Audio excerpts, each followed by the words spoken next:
How many of you, as we get into God's word, we're going to be in Daniel chapter 6 if you want to open up your Bibles. How many of you have ever been to a water park? Yeah? Okay. We had Great Wolf Lodges. Do we have Great Wolf Lodges here? No? Okay. We had something called Great Wolf Lodge, the indoor water park.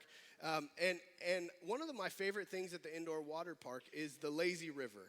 So I love the lazy river.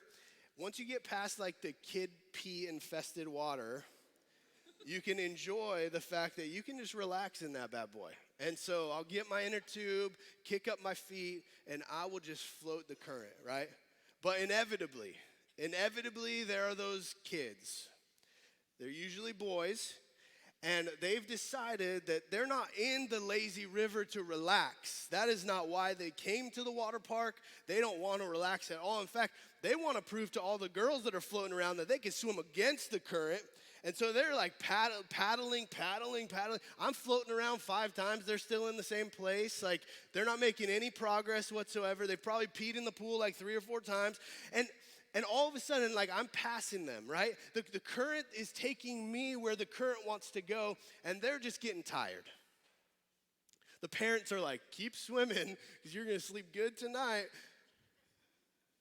But inevitably, I come around, they get in my way, they're trying to swim in the opposite direction of the current, and that's not what the lazy river was created for.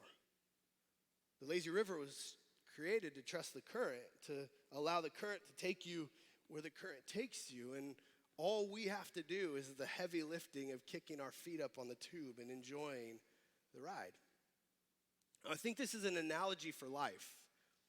Because the ironic thing is that the people like me who are floating around the current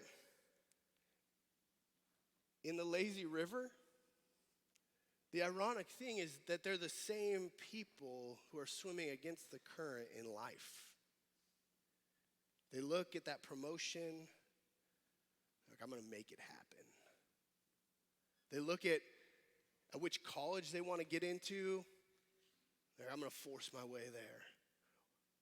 Career change, they're like, I'm going to do this. I don't care where the current's taking me. Whatever place in your life you're in, there's a current that you can float down, or there's your own way. And I want you to know, I talk about this. I'm the chief among sinners. My wife's like, yes, you are. I literally, this is my sin of choice. And I will tell you that on a bad day, when I'm living by the flesh, my mind thinks that my way is better than God's way. And I tell you that to free you from that same thought. Because once we admit it, we can now deal with the reality that is never true. But we have to admit that we think that way. Because it's a sin of pride. And one of the things with pride is, by nature, people who struggle with pride don't know they struggle with pride.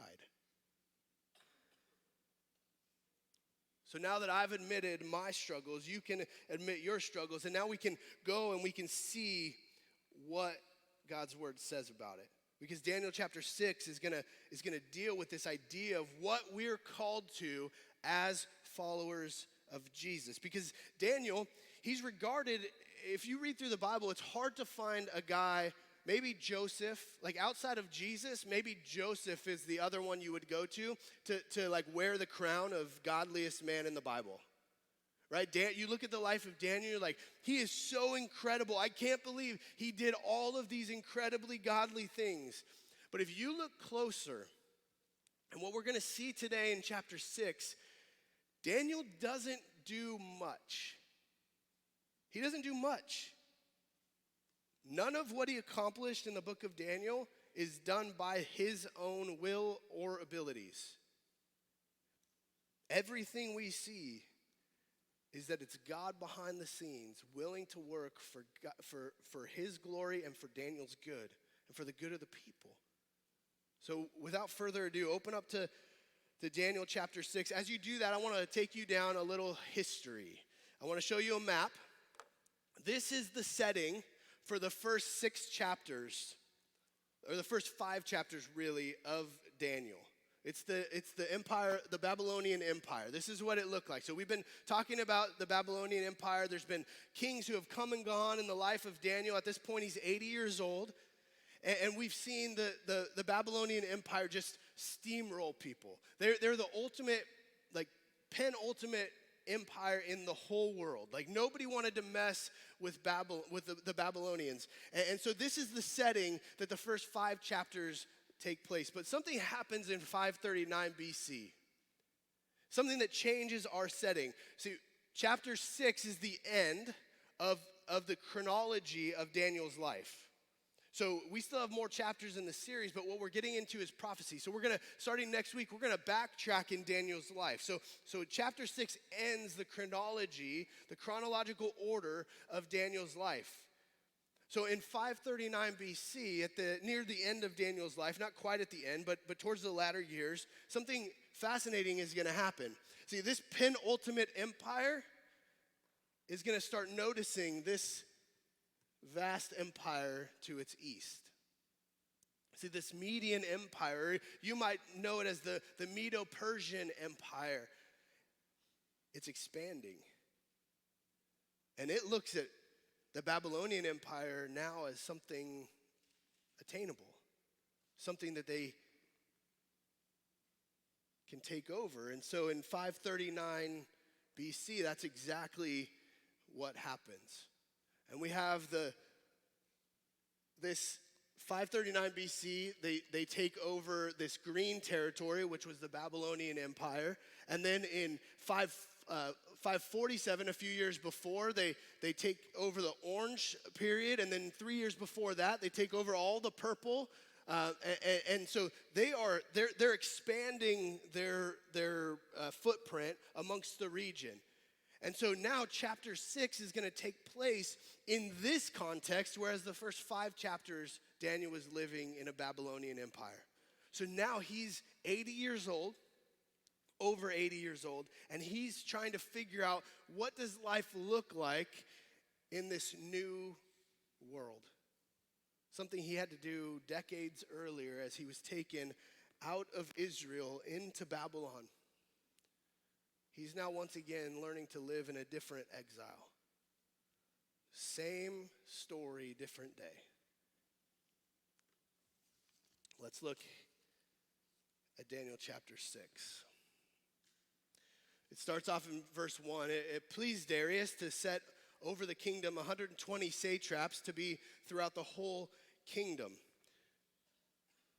And over them, 3 high officials, so 120 throughout the kingdom, 3 high officials that would oversee these 120 satraps, of whom Daniel was one, to whom these satraps should give account, so that the king might suffer no loss. Now we have to deal with a few things in these 2 verses. The first is in verse 1. This guy Darius is on the scene. We have to deal with who that is, because if you know history of the time, the king of the Medo-Persian Empire is a guy named Cyrus.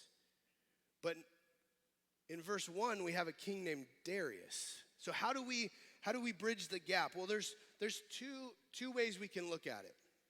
I'm going to give you both options, and then I'll tell you where I land.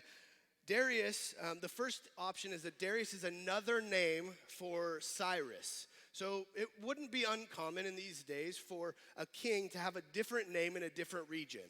So he would be Cyrus in the former Medo-Persian Empire, but now in Babylon he's referred to as Darius. So that's one option. You'll be able to tell maybe as I talk about the second option which one I land on. But the second option, which is more likely, there you go, is that Darius is a governor of this region of Babylon. So Cyrus is the king over the entire empire, and now Darius has been appointed governor of this Babylon part of this new empire. It's similar in the New Testament. We have Caesar Augustus, who's the Roman emperor, but we hear an awful lot about this King Herod, who was the king over the Jewish part of the Roman Empire. So think similar to that. It's the same idea. Caesar Augustus was still Herod's boss. Cyrus is still Darius's boss. In fact, in the last verse this morning, it's going to talk about both of them, and that that's the chief reason why I think they're two different people. We also have to ask the question, what's a satrap? Well, a satrap was a local ruler. So think mayor. Like he put 120 mayors across the area to see that the administration of the empire was being done in this new area. And then they had 3 overseers of those local governing bodies. And of that, Daniel was one of them. So that's the professional climate that we see now, is that Daniel is even in a new governing authority. Daniel's favor among this people is still there. The Lord is still doing incredible work. Even under this new emperor, not only is Daniel promoted to the top 3, but really we're going to see that the king has his mind set on another promotion for him. And what's fascinating about this is if you've ever been a part of like a corporate takeover, or your company's been sold to another company, you know that when a CEO comes in, what happens? They keep all the upper management of that pre-existing company. Usually they don't. And it's not because they're not able. It's not because they don't bring anything to the table. It's simply because the CEO, the new CEO, wants to put his people in power. It wants people who think like him, who know the history, all of that.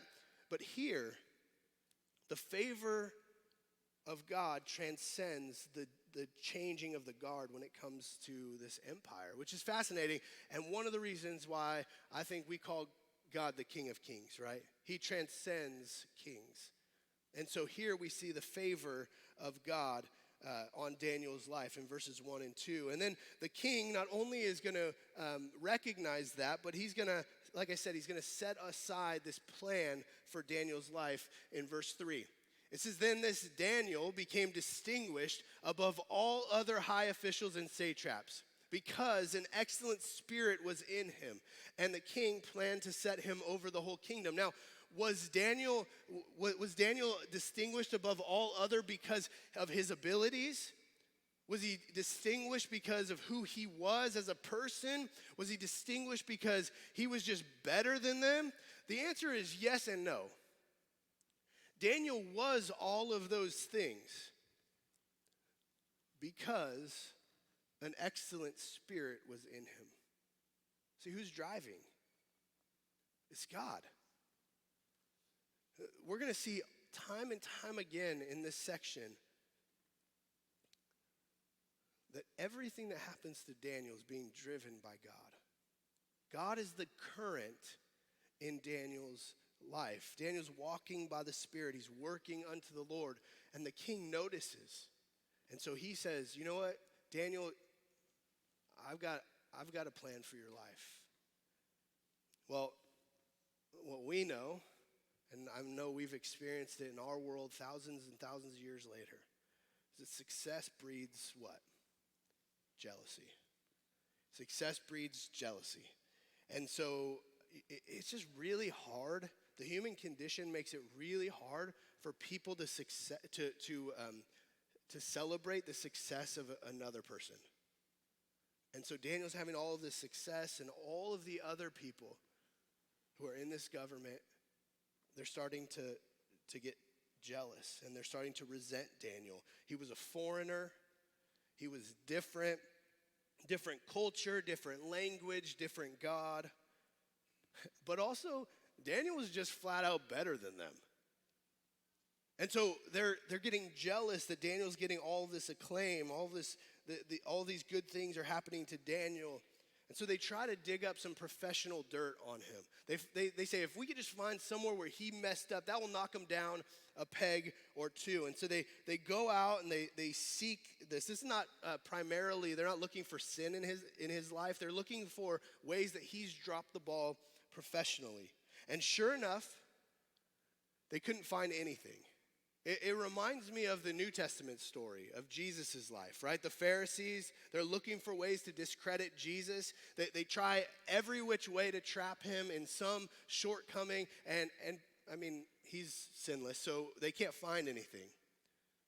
And we see this in Daniel's life as well. And they're going to recognize that they're going about this the wrong way in verse sorry, in verse 5. It says, then these men said, we shall not find any ground for complaint against this Daniel unless we find it in connection with the law of his God. So let me translate this for you. Daniel didn't mess up at all. I mean, I don't know about you or me. I couldn't say that. Like, there's been times where I've forgotten to call someone that I said I was going to call, and there's been times where I've dropped the ball. Daniel hadn't ever done that. The only way they could find some way to trap him is if they use his God against him. Daniel's reputation was such that they knew he was not going to compromise worship of his God for anything. And so they said the only way is to use his faithfulness against him. I wonder if you have that same reputation at work. I wonder if the people around you know you're a follower of Jesus. They know that no matter what happens, you're not going to compromise the God that you worship. And so in verse 6 and 7, they're going to put this devious plan into action. Then these high officials and satraps came by agreement to the king and said to him, "O King Darius, live forever," which literally is the standard way you address a king. I've said that multiple times. Every single time, it's like that's what you say. Verse 7, all the high officials of the kingdom, the prefects and the satraps, the counselors and the governors are agreed. We all come to you united. That the king should establish an ordinance and enforce an injunction that whoever makes petition to any god or man for 30 days, except to you, O king, shall be cast into the den of lions. Now, this is an unusual request. So a lot of emperors in this time were seen or saw themselves as deity. So, you know, the Greek, the Romans, the Babylonians, they all saw themselves as emperors as being deity. But the Medo-Persians were different. This was not a common thought among the emperors of the Medo-Persian Empire. And so, unlike those other cultures, they usually didn't wear that title. But this was intriguing to Darius. He was probably responding to the political culture of the time. This was a way to slow things down after they took over this region, to allow everything to kind of flow through him so that he had control. And so he likes what they're offering. And so the consequence, if anybody goes to anybody else or anybody goes to any other god, is to be thrown in the den of lions. And I started reading that, and I'm like, who just has a den of lions lying around? And I found out that kings at that time, they would hunt lions for sport. But they were kings, so they didn't waste their time going out hoping. Like, it's not like they're like hunting deer and you're just hoping that, you're like sitting up in a blind and hoping that a deer goes by. Like, they're stacking the deck in their favor. And so they have this den of lions, and when they want to hunt lions, they just go out, they let them loose, and they shoot them. It's not very hard when you're a king to hunt lions. But the double benefit is that they also had a place to throw evil people when they needed to. The lions had to eat. And so it was actually cheaper to throw people in there than it was to feed them any other way. And so they used it as corporal punishment and for the enjoyment of the king. And so what we see now is they have this lion's den, and they're like, we'll use the lion's den as the consequence for what's happening. So the lower officials, the kings, he doesn't respond to them. And then verse 8 and 9, the lower officials are now going to press the king. They're pushing for what they're asking him to do. Now, O king, establish the injunction and sign the document so that it cannot be changed, according to the law of the Medes and the Persians, which cannot be revoked. Therefore, King Darius signed the document and the injunction. Now, there's no record of a law in the Medo-Persian Empire of anything that says that a king cannot revoke something that he's issued. But what this is it's like an unwritten law. So the king knew what it would look like if he issued a decree and then rescinded it. It would show weakness. And so the king knew that that's not possible in his kingdom. And so they were not appealing to an actual written law, but a logical law. King, you can't, they're going, hey, we want you to do this, and just remember how it would look if you rescind. They know what's coming. Just remember how it would look if you rescinded this law. And so the king signs the document and the injunction. Daniel's fully aware of what the king does. And Daniel in verse 10 is going to do what Daniel has always done. When Daniel knew that the document had been signed, he went to his house where he had windows in his upper chamber, open toward Jerusalem. He got down on his knees 3 times a day and prayed and gave thanks before his God as he had done previously. The government is trying to come between Daniel and worship of his God, and he just goes, I'm just going to keep being faithful. Now, it's important for you to know that the houses during this time, they often had windows in the upper chamber. And what that meant was the windows were up pretty high. It helped guard against people breaking into their homes. And so there were windows that were up pretty high. And so you'd have to climb up there to get through the windows. And they were latticed to kind of keep things out, the dust and the dirt and all of that stuff. And so it would be hard for Daniel to be caught doing what he did. And so, as Daniel does what he's always done, 80 years of his life marked by faithfulness. The setup is complete. The men have done what they need to do, and now all they have to do is observe it and bear witness to it. Verse 11, then these men came by agreement and found Daniel making petition and plea before his God. Remember, they didn't just happen by his window and peek in. This was a complete setup from beginning to end. They were climbing up the side of his house to peek in the window just to get a glimpse. Multiple guys climbing up the side of his house just to see so that they could go back to the king and now testify to what Daniel's doing in verse 12. Then they came near and said before the king concerning the injunction, O king, did you not sign an injunction that anyone who makes petition to any god or man within 30 days, except to you, O king, shall be cast into the den of lions? The king answered and said, the thing stands fast, the agreement stands fast, according to the law of the Medes and the Persians, which cannot be revoked. Then they answered and said before the king, that's what we hoped you would say. Daniel, who is one of the exiles from Judah, pays no attention to you, O king, or the injunction you have signed, but makes his petition 3 times a day. It's kind of like parenting. Do you ever get tired of your kids coming to you being like, Mom, my sister did this? Like, it's some weird stuff sometimes. Like, right? It's like, my sister threw her underwear at me. Like, who throws underwear? So-and-so's eating glue again. Like, come on. So these guys are coming to the king and they're just tattling. They're tattling on Daniel, and they just want the king to know what he's doing. Because Daniel did what the king told him not to do. And so now the king's starting to put the puzzle pieces together. He's starting to figure out he's been had. Not only has Daniel been set up, but the king has been set up, because the king has plans for Daniel's life.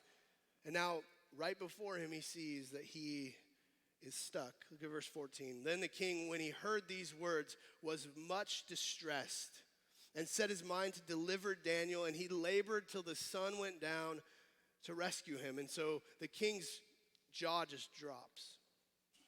He realizes what's happening, and the text says he was much distressed. He had a turning in his stomach. He realized now he has to do what he doesn't want to do. Daniel has value to the king. He wants Daniel to continue to serve in his ministry. The king never dreamed that what he did would have these consequences. I think that's how sin works in our lives, right? We don't ever dream that sin will have the consequences it actually has. So he labors all day to find a loophole. He tries to find any way that he can get Daniel out of this predicament that he has put him in, but he couldn't find one. And so in verse 15 through 17, we're going to see what happens after the king can't find any way to get Daniel out of it. Then these men came by agreement to the king and said to the king, "Know, O king, that it is a law of the Medes and Persians that no injunction or ordinance that the king establishes can be changed." You think they want to make sure he doesn't change this?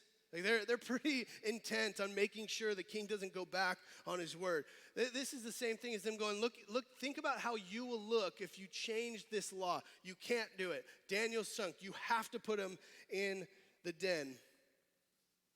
Then the king commanded, and Daniel was brought and cast into the den of lions. The king declared to Daniel, and he's going to pray.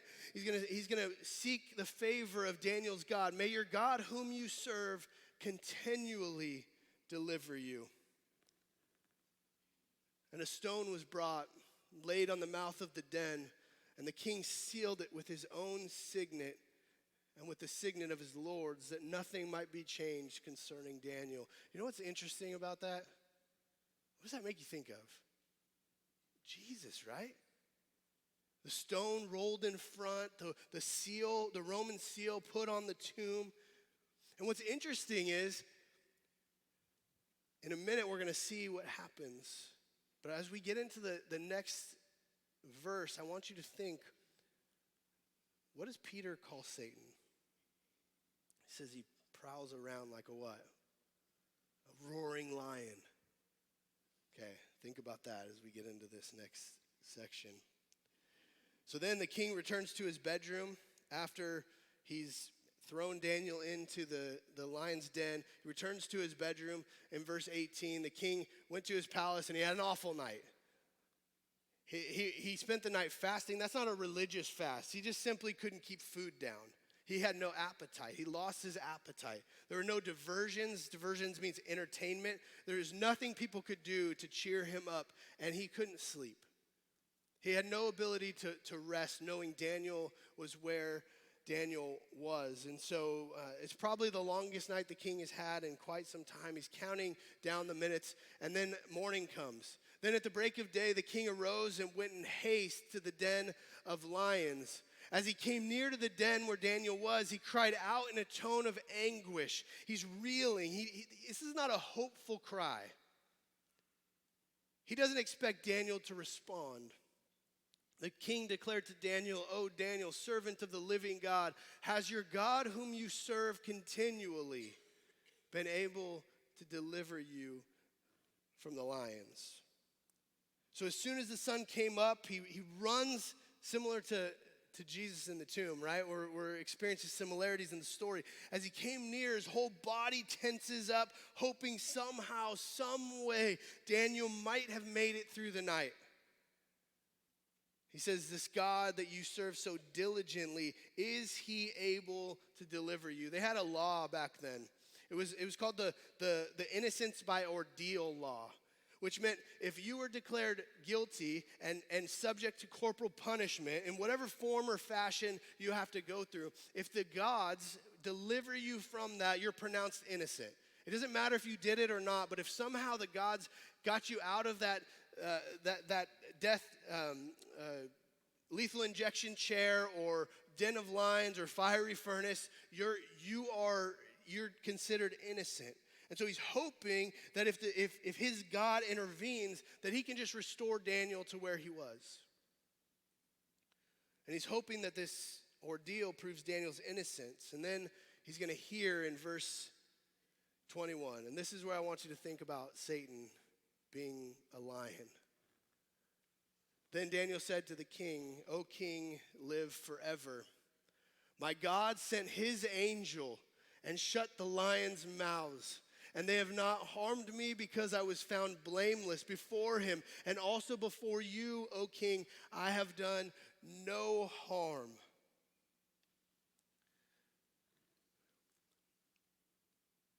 Peter calls Satan a lion. Anytime we see this idea that the angel of the Lord is involved, we think Jesus. He was the same angel of the Lord that was in the fiery furnace with Shadrach, Meshach, and Abednego. And now we see the angel of the Lord, Jesus, pre-incarnate Jesus in there. And what does Jesus do? He shuts the mouths of the lion. And what does Jesus do in our lives when we call upon the name of Jesus? He shuts the mouth of Satan. And so we're seeing the angel of the Lord showing dominion over Satan. Daniel didn't do it himself. God did it, and he didn't even use Daniel to do it. Daniel was 80 years old. He's not perfect, but he had not sinned against God or the king in this. So what this says is he was free because he was found blameless, not sinless, but in this context, he didn't do what he was accused of doing. He's found righteous in this moment. And Daniel, over 80 years old, here's what I want you to see. If you're here and you're of a more seasoned vintage, if you're like a fine wine that just gets better with age, if you're here and you still have a lot of life in you, even though you find yourself on what society would tell you is on the tail end of your time here in this place before you go and be with Jesus, here's what I want you to know. Age is just a number. The question is, what is God calling you to do in this season of life? Because I know, as I look out at so many of you, that God has equipped you to be a part of the mission that he's calling this church to be a part of. He's called you to be in your neighborhood, to get to know your neighbors. He's called you to share wisdom with people who are younger than you, who probably don't even want to hear it, but need to. You're not done. If you were done, Jesus would call you home. As long as he has you here, you have some purpose. And I wonder what that is in your life. As we continue, the king hears Daniel's voice, and hope starts to spring eternal inside of him. The king was ready to get down. He's like, I know your God delivered you. I don't want to test him anymore. And so in verse 23, it says, then the king was exceedingly glad and commanded that Daniel be taken up out of the den. Get up out of there already. Those lions could eat you at any moment. And it says, so Daniel was taken up out of the den, and no kind of harm was found on him, not even a scratch. Not only did God send the angel of the Lord to shut their mouths, he kept them at bay because he had trusted in his God. Why? Why did God do it? Because he had trusted in his God. Not because Daniel had this incredible strength like Samson to just rip apart lions. Not because he could kill lions and bears like David could. It's simply because he was faithful and he trusted in his God. He didn't do it himself. He was just faithful. He wasn't a Navy SEAL. He couldn't bench press 400 pounds. But he knew who his God was. And just like in the fiery furnace, he said, even if. And because he trusted God, no harm was found on him. And so the king now got Daniel out of the pit. And he's going to turn his attention to the satraps who had pulled one over on him. No king really likes that. He's no different. Verse 24. And the king commanded, and those men who had maliciously accused Daniel were brought and cast into the den of lions. Their children, and their wives. That's hard to read, right? We're going to come back to that, but that's hard to read. They, their children, and their wives were all brought in, cast into the den of lions. And before they reached the bottom of the den, the lions overpowered them and broke all their bones in pieces. We see a contrast, right? Between Daniel, the godly man who trusts the Lord, and these evil people. These evil people who now have to deal with the consequence. See, what's cool is Daniel doesn't do anything. He didn't have to appeal to the king. He didn't have to throw them in there himself. He didn't have to compromise his values. He just trusted in Deuteronomy 32:35 that says, "Vengeance is mine," says the Lord. And Daniel gets out of the pit, and God uses Darius to take care of these evil people who put him there. Daniel didn't have to lift a finger. But we do have to deal with this problematic sentence. So not only were these men who deserved it thrown into the lion's den, but also their children and their wives. And we read that, and that doesn't sit right with us in our justice culture, right? It doesn't sit right with us. We have to remember a few things, right? First, this is the king of the Medo-Persian Empire that we're talking about. He's applying the law that's called lex talionis. It's translated law of retaliation. It was common back then. And so the king of the Medo-Persian Empire would just put this into practice. He would apply this law. And it said that among the Persians, all kindred were involved in the guilt of one culprit. So all the kids, all of the immediate family, they all were a part of the guilty party. It was a harsh kingdom. He just threw Daniel, who wasn't guilty, into a lion's den. This king wasn't focused on what's right and what's wrong. He was just set on wiping out their legacy. And I think if we think about this, we do have to admit, right? Sin doesn't just affect the person who's sinning. I was talking to Lee Cochran after this, and she told me, she said, sin grows really deep. And then when it's deep, it grows really wide. And I was just like, I need to share that. Can I keep it for myself? And she told me yes, but I had to give her credit. But that's the truth, right? Sin grows really deep, and then it grows really wide. And so the king is just simply wiping out the depth and the width of these people.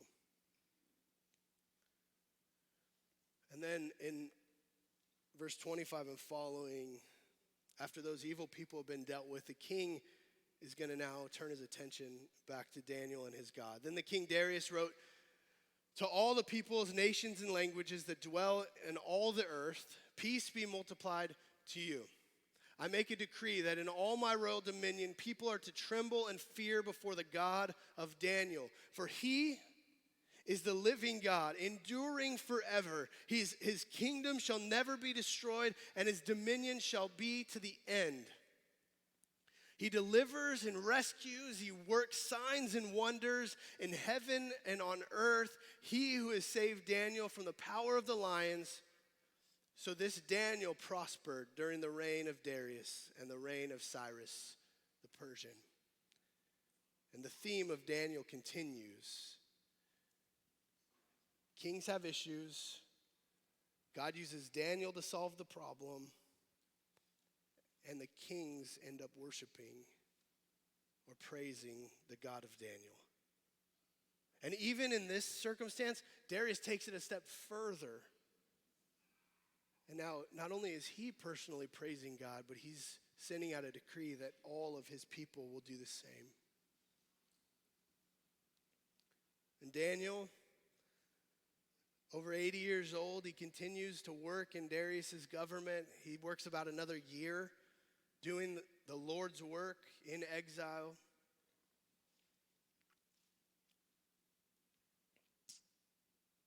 And we see that God, he does the work. All Daniel had to do was just be faithful. So what does this look like for us? I mean, I got news for you. We're in exile. The theme of Daniel is how to live in exile. And we're seeing through Daniel that the requirement for people in exile, for God's people who are living in a foreign land, the requirement is one thing and one thing alone: faithfulness. That's it. So what does it look like for us to be faithful? I think it's simply this: bloom where you're planted and let God take care of the rest. What does it look like for us to bloom where you're planted? I told the first service, I might be, and I'm just giving a caveat, I might be about to like offend some people, okay? So if you have this sticker on your car, I'm sorry, but also you should tear it off because you'll see in a minute. Jesus is my co-pilot.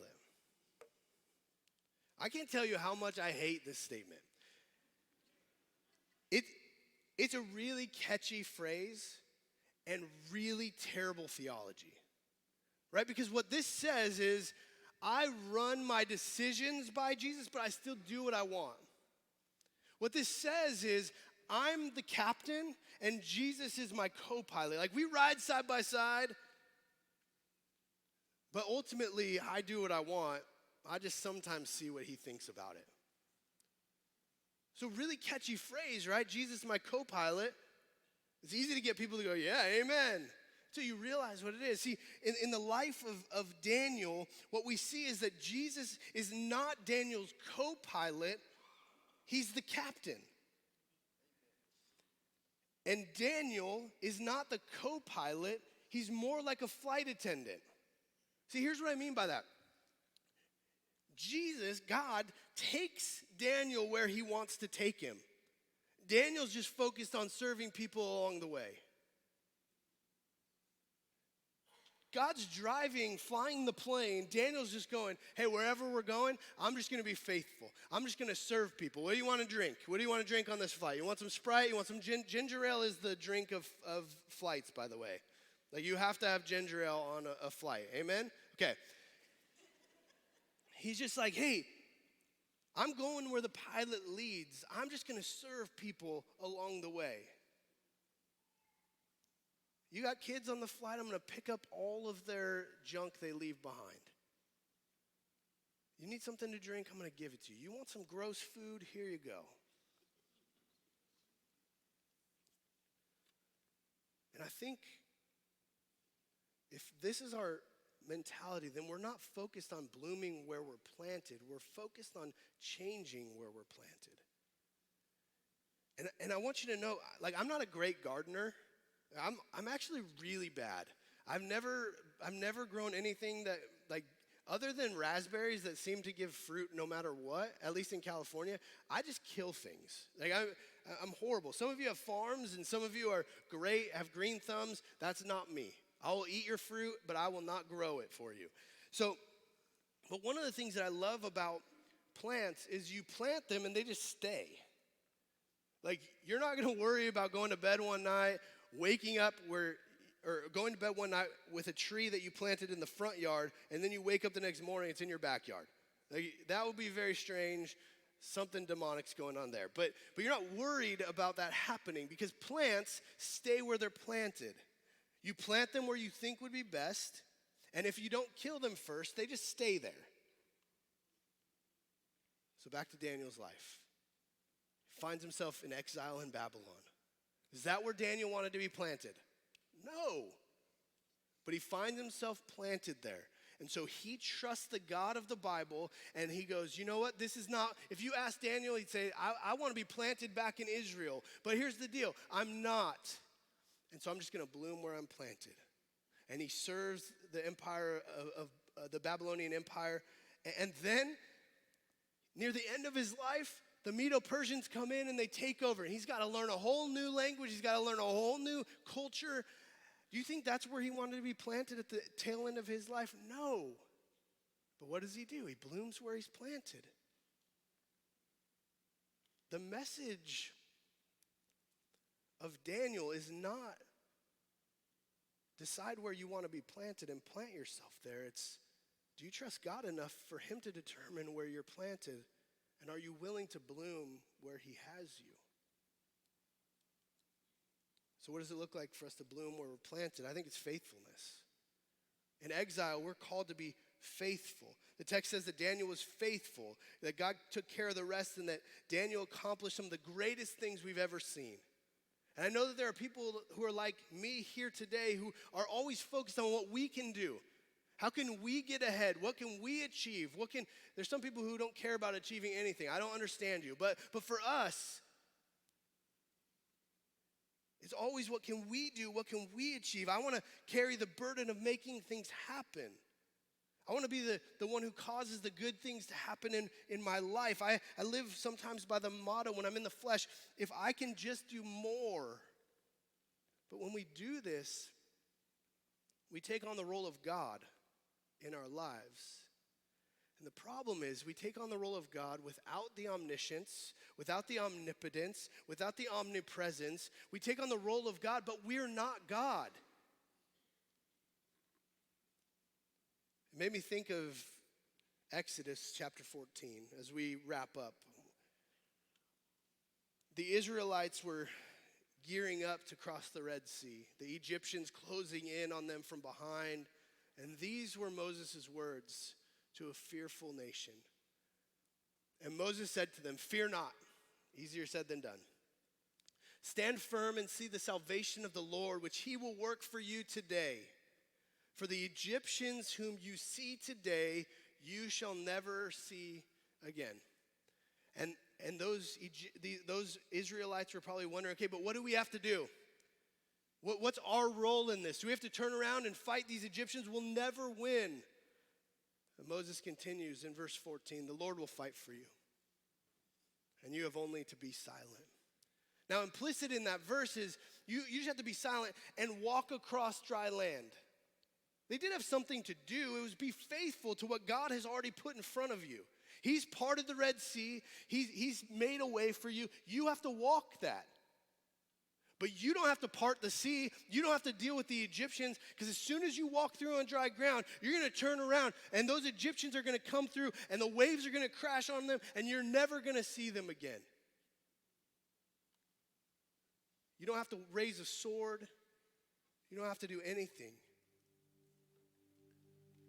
And as we wrap up, I want you to know that God will take care of the lions and the fires and the wars and the kings and the death threats, and he'll even take care of the promotions. And all we're called to is faithfulness to the God of the universe, to what his word says, to the calling that he's placed on our lives. If he says, you have to drive 25 minutes to a church plant, but I want you to do that, we go. If he says, I want you to talk to your neighbor about Jesus, we go. Because Jesus isn't our co-pilot, he's our captain. And in the lazy river of life, we can fight against the current, or we can trust the God of the current. And I can promise you, life is better if you stop swimming against the current and you recognize who God is in your life. Kick up your feet and watch the ride he takes you on.